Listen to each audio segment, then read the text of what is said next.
မင်းအောင်လိုက်မရှိတော့ရင်ဒါမှမဟုတ်အာနာဆွတ်လိုက်ရရင်မြန်မာပြည်မှာဘာတွေဆက်ဖြစ်လာမလဲမင်္ဂလာပါခင်ဗျာ Westwood Greenman ကနေပြန်လည်ကြိုဆိုလိုက်ပါရယ်လက်ရှိမြန်မာနွေဦးဒေါ်လာရေးဟာအချိုးအကွေ့တစ်ခုကိုရောက်ရှိနေပါပြီပြည်သူတွေရဲ့ရင်ထဲမှာနေတိုင်းလိုမေးနေကြတယ်မျော်လင့်နေကြတဲ့မေးခွန်းတစ်ခုရှိပါတယ်အဲ့ဒါကတော့တကယ်လို့မင်းအောင်လိုင်းသာအာနာဆွတ်လိုက်ရရင်ဒါမှမဟုတ်သူမရှိတော့ရင်မြန်မာပြည်မှာဘာတွေဆက်ဖြစ်လာမလဲဆိုတာပါပဲဒါဟာရိုးရှင်းတဲ့မေးခွန်းတစ်ခုလို့ထင်ရပေမဲ့အဖြေကတော့အလွန်ကိုရှုပ်ထွေးပြီးကြောက်စရာလည်းကောင်းတယ်လို့အလွန်ကိုအားတက်စရာလည်းကောင်းပါတယ်ဒီနေ့ဗီဒီယိုမှာတော့နိုင်ငံရေးလေးလာသူတွေနဲ့စီးရေးကျွမ်းကျင်သူတွေခံမှန်းထားတဲ့အနာဂတ်မြင်ကွင်းလေးခုကိုကျွန်တော်တို့အသေးစိတ်စမ်းစစ်တင်ပြသွားမှာပဲဖြစ်ပါတယ်ဗီဒီယိုလေးကိုအဆုံးထိကြည့်ဖို့တောင်းဆိုချင်ပါတယ်ပထမဆုံးဖြစ်လာနိုင်ခြေကတော့စစ်တပ်အတွင်းကအာဏာလူပွဲတွေပဲဖြစ်ပါတယ်မင်းအောင်လှိုင်ဟာသူ့ရဲ့အာဏာကိုထိန်းချုပ်ဖို့အတွက်စစ်တပ်ရဲ့အဆင့်ဆင့်သောခေါင်းဆောင်မှုရန်တရားကိုသူ့လူတွေနဲ့ပဲစုဖွဲ့ထားတာပါတကယ်လို့သူမရှိတော့ရင်နောက်တက်လာမဲ့သူဟာဘသူဖြစ်မလဲဒူးဗိုလ်ချုပ်မှုစိုးဝင်းလားဒါမှမဟုတ်နောက်ွယ်ကကြိုးကိုင်တဲ့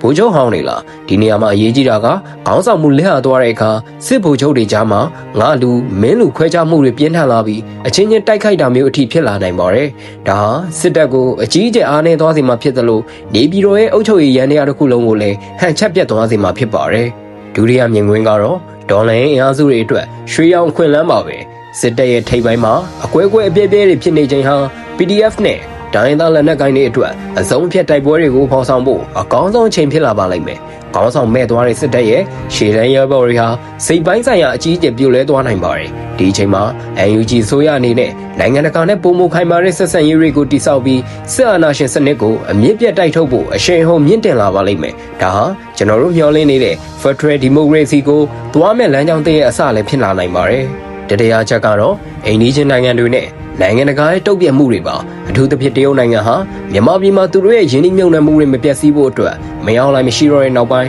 ပေါ်ပေါက်လာမဲ့ခေါင်းဆောင်တဲ့နဲ့ချက်ချင်းညှိနှိုင်းဖို့ကြိုးစားပါလိမ့်မယ်အာဆီယံကလည်းငြိမ်းချမ်းရေးအတွက်ဂျောင်းဝင်စစ်ဆေးမှုတွေကိုအရှိန်ဟုန်မြင့်လင်လာနိုင်ပါတယ်ဒါပေမဲ့အရေးကြီးတာကနိုင်ငံတကာဟာပြည်သူတွေရဲ့ဆန္ဒကိုဦးစားပေးမှလားဒါမှမဟုတ်သူတို့ရဲ့ကိုကြိုးစည်းဝါအတွက်စစ်တပ်ထဲကခေါင်းဆောင်တစ်တယောက်နဲ့ပဲပြန်ပြီးလက်တွဲမှလားဆိုတာကတော့အလုံးကိုစိုးရင်စရာကောင်းတဲ့အချက်တစ်ချက်ပဲဖြစ်နေသေးပါနောက်ဆုံးအနေနဲ့အရေးကြီးဆုံးအချက်ကတော့ပြည်သူတွေပါပဲမင်းအောင်လာမရှိတော့တာနဲ့အရာအလုံးပြီးသွားမှာမဟုတ်ပါဘူးဆရာနာရှင်စနစ်ကိုအမြင့်ပြတ်ဖို့အတွက်ပြည်သူတွေရဲ့စီးလုံးမှုကဆက်လက်လိုအပ်နေအောင်မှာပါအောင်ဆောင်တယောက်ကိုဖြုတ်ချရုံနဲ့မလုံလောက်ပဲစစ်တပ်ကနိုင်ငံရေးမှာပါဝင်တဲ့အစဉ်အလာဆိုးကြီးကိုပါအဆုံးသက်စ조사ရမှာဖြစ်ပါတယ်မင်းအောင်လာမရှိတော့တဲ့နေ့ဟာမြန်မာပြည်အတွက်လွတ်လပ်မှုရဲ့အစအုပ်ဖြစ်ဖို့ဆိုရင်ကျွန်တော်တို့အားလုံးရဲ့အခမ်းကဏ္ဍကအလွန်ကိုအရေးကြီးပါတယ်အနည်းချုပ်ရရင်တော့မရောက်လာမရှိတော့တဲ့နောက်ပိုင်းမှာမြန်မာပြည်ဟာအပြောင်းလဲကြီးတစ်ခုကိုကြုံတွေ့ရမှာသိချပါတယ်။ဒါဟာသွေးချောင်းစည်းတဲ့အာဏာလုပဲဖြစ်မလားဒါမှမဟုတ်ငြိမ်းချမ်းတဲ့ဒီမိုကရေစီခီးလန်းစဉ်ဖြစ်မလားဆိုတာကတော့ဒေါ်လာအင်အားစုတွေရဲ့